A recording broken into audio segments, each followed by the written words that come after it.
Beginilah suasana penangkaran murai batu yang ada di Belang Bintang Aceh Besar. Murai batu atau Copsychus malabaricus menjadi salah satu burung yang sangat mudah dijumpai di Pulau Sumatera. Burung ini memiliki bulu yang indah dengan suara merdu digemari para pecinta burung membuat harganya pun mahal. Di penangkaran milik Tommy ini terdapat 25 pasang lebih burung murai batu.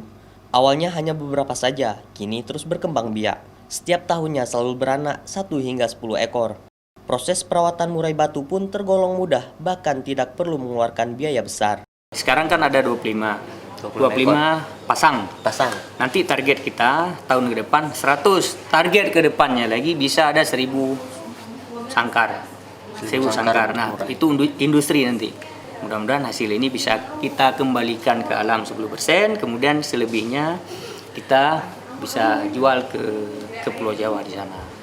Tommy, sang pemilik penangkaran ini berencana akan melepas liarkan 10% hasil pengembangbiakan murai batu ini ke habitatnya, mengingat sangat kurangnya populasi burung murai batu di alam akibat pemburuan liar. Syahril, Kompas TV, Aceh Besar.